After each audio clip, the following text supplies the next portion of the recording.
Hello there and welcome. In today's video, we're gonna be looking at Sentence Completion 3 for Level 5.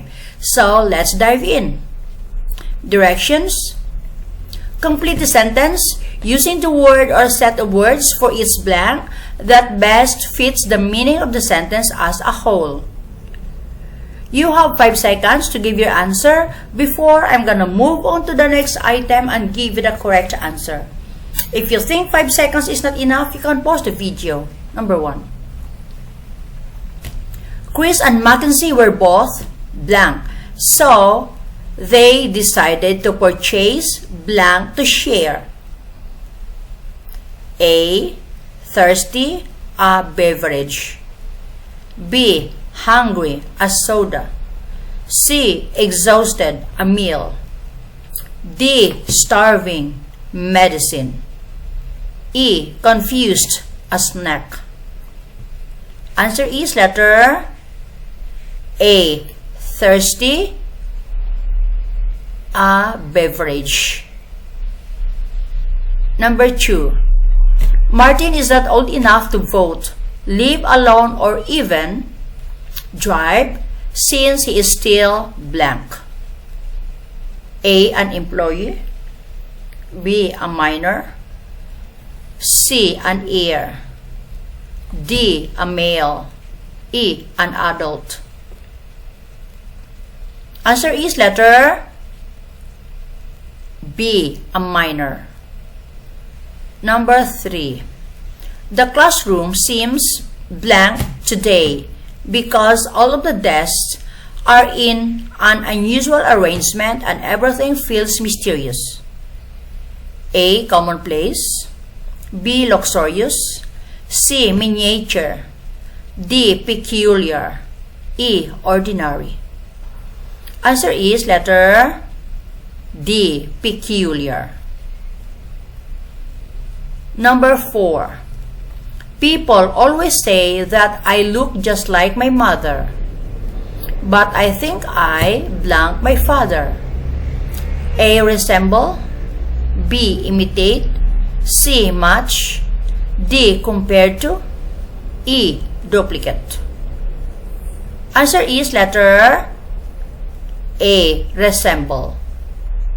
Number 5. Small cars are blank for large families. They don't have enough seating or space to be useful. A. Successful. B. Profitable. C. Impractical. D. Inactive. E. Damaging. Answer is letter D. Inactive. Unlike Bermuda, which has a blank climate, Minnesota is often blank, especially in the winter. A. Breezy, windy. B. Cold, chilly. C. Stormy, unpredictable. D. Warm, humid. E. Tropical, frigid. Answer is letter E.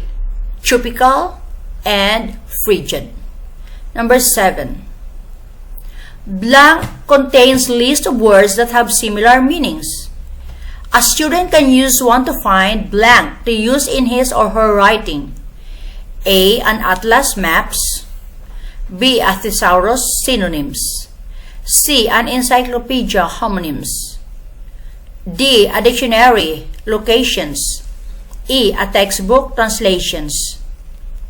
Answer is letter B. A thesaurus and synonyms. Number 8. Neither team had enough players to compete in the tournament, but when the teams blank, there were enough players to compete in it as one team instead of two. A. Bungled. B. Combined. C. Separated. D. Rebelled. E. Participated. Answer is letter B. Combined. Answers and explanations. Number 1, answer is letter A. The main clue in this question is the word so, which sets up a logical relationship between what Chris and Mackenzie were and what they decided to purchase. The correct choice will provide a pair of words that are related in this way. Thirsty means feeling a need to drink something, while a beverage is a drink other than water. When one is thirsty, he or she would buy something to drink. So, choice A is correct. B is incorrect because it does not set up a logical relationship. Hungry means in need of or wanting food, but a soda is a carbonated, sugary beverage. One does not buy a soda because he or she is hungry. C is incorrect because it does not set up a logical relationship. Exhausted means very tired, but a meal is food eaten at a designated time of day. One does not buy food because he or she is hungry. D is incorrect because it does not set up a logical relationship. Starving means extremely hungry, but a medicine is something taken to prevent or cure a disease. One does not buy medicine because he or she is hungry. E is incorrect because it does not set up a logical relationship. Confused means perplexed or unclear about something, but a snack is a small meal. One does not buy food because he or she is confused. Number 2. Answer is letter B. The main clue in this question is the word since, which links two parts of a sentence that logically derive from each other. This means that there is a logical relationship between the fact that Martin is not old enough to do certain things and another characteristic he possesses. The missing word must indicate that Martin is not old enough to do something. Because a minor is someone who is under the age of legal responsibility. Choice B is correct. A is incorrect because an employee is someone who works for someone else. The prompt gives no indication that Martin works for himself, for anyone else, so this choice does not make sense. C is incorrect because an heir is someone who inherits something. That prompt gives no indication that Martin is or is not an heir, so this choice does not make sense. D is incorrect because a male is a person who is a boy or a man. While Martin is a male, this choice does not work because being a male is not the same as being a certain age. E is incorrect because an adult is a fully grown and legally responsible person. This choice does not work because Martin is not an adult. The prompt says he is not old enough to vote, live alone, or even drive. Adults are old enough to do all of these. Number 3. Answer is letter D. The main clue in this question is the word because, which sets up a cause and effect relationship between parts of the sentence. Here, because the desks are in an unusual arrangement and everything feels mysterious, the classroom feels a certain way. The missing word describes the way the classroom feels and must logically derive from the unusual arrangement and feeling of mystery in the room. Peculiar means odd, unusual, or strange. So, choice D is correct. A is incorrect because commonplace means ordinary or usual. This does not set up a logical relationship with the strange circumstances surrounding the classroom's new arrangement. B is incorrect because luxurious means marked by opulence or wealth. The prompt does not suggest that the classroom has been made more opulent or wealthy, as it only implies that the classroom has been rearranged. C is incorrect because miniature means of a much smaller size than normal. This does not work because the prompt does not suggest that the room became smaller or more cramped as a result of the rearrangement of the desk. E is incorrect because ordinary means common or usual. This does not set up a logical relationship with the strange circumstances surrounding the classroom's unusual new arrangement. Number 4. Answer is letter A. The main clue in this question is the word but, which means that two things are related in a negative or opposite way. The correct choice will set up an opposite relationship between the fact that some people think I look just like my mother and some relationship I have with my father. The correct choice must reflect the fact that I think I look like my father, not my mother. Then, as looking like my father is the opposite of looking like my mother. Resemble means to look or seem like, so choice A is correct. B is incorrect because imitate means to mimic or follow a pattern. This does not work because looking like someone is not the same as mimicking him or her. C is incorrect because match means to be equal. This does not work because looking like someone is not the same as being equal to him or her. D is incorrect because compare means to discover resemblances or differences. This does not work because things that do not look like each other can be compared, since comparing involves looking for similarities as well as differences. E is incorrect because duplicate means to make a second copy. This does not work because the prompt does not imply that the narrator has physically made a copy or clone of his or her father. Number 5. Answer is letter C. The main clue in this question is the semicolon, which combines two independent clauses that logically progress from one another. This means that there is a logical relationship between how small cars are for large families and the fact that they are too small to be useful. The missing word must also reflect the fact that small cars are not useful for large families. Because impractical means not sensible, realistic, or ideally suited, choice C is correct. A is incorrect because successful means resulting in success. This does not set up a logical relationship with a clue that small cars are not useful for large families. B is incorrect because profitable means resulting in profit or wealth. This does not set up a logical relationship with a clue that small cars are not useful for large families. D is incorrect because inactive means not active or moving. This does not set up a logical relationship with the clue that small cars are not useful for large families. E is incorrect because damaging means harmful or dangerous. This choice is too extreme because something can be not useful without being harmful. Number 6, answer is letter E.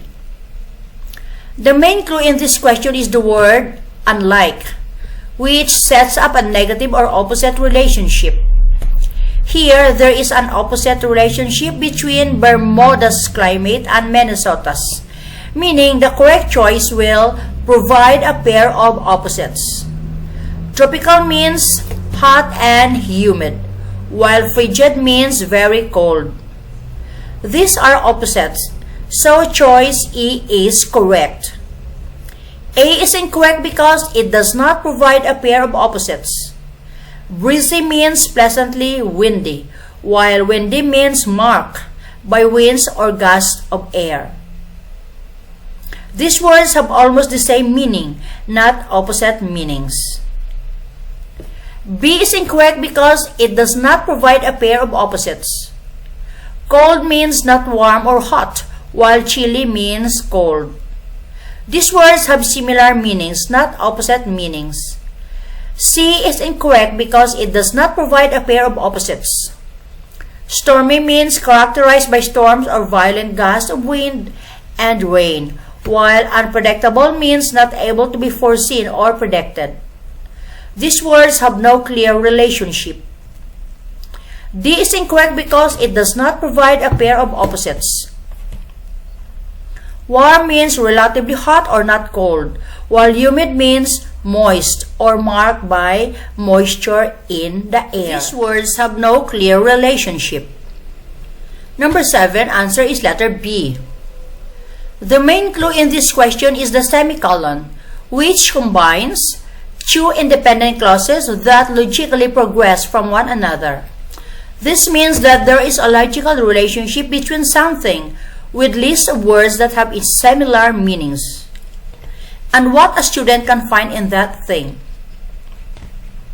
The first missing word must refer to a book that contains lists of words that mean similar things. The second missing word must refer to the actual words on the list. A thesaurus is a book that contains lists of words with similar meanings, and synonyms are words that have similar meanings. So, choice B is correct. A is incorrect because an atlas is a book of maps, and maps are visual representations of a physical area. Neither an atlas nor a map have a clear relationship to lists of words that have similar meanings. C is incorrect because an encyclopedia is a book that contains factual interests about many different topics. However, these interests do not contain lists of words that have similar meanings. Furthermore, homonyms are words that sound the same but have different meanings. D is incorrect because a dictionary is a book containing definitions or meanings of words. However, locations are places or positions, and they would not be found in a dictionary. E is incorrect because a textbook is a book of information on a certain subject that is used to teach a class. This does not relate to the clue about words that have similar meanings. Moreover, translations are written works that were originally made in one language but can be read in another language. A textbook might not contain translations. Number 8, answer is letter B. The main clue in this question is the word but, which sets up a contrasting or opposite relationship between the parts of the sentence. Here, the opposite relationship concerns the number of players on the teams. As two teams, neither had enough players, but as one team instead of two, there were enough players. The missing word describes how the two teams became one. Because combined means united or merged into one group. Choice B is correct. A is incorrect because bungled means carried out a task clumsily. This has no relationship to two teams joining as one. C is incorrect because separated means divided or split into more than one entity. This is the opposite of a correct choice, since the prompt describes how two teams became one, not how one team became two. D is incorrect because rebelled means rose in opposition to a group that was in power. This has no relationship to two teams joining as one. E is incorrect because participated means took part in something, while this describes what the teams ultimately were able to do. This does not work because it does not explain how they were able to participate.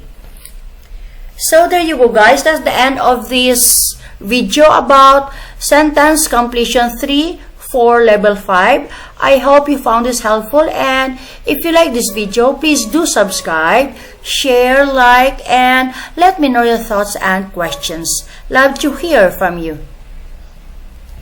Good luck and thanks for watching.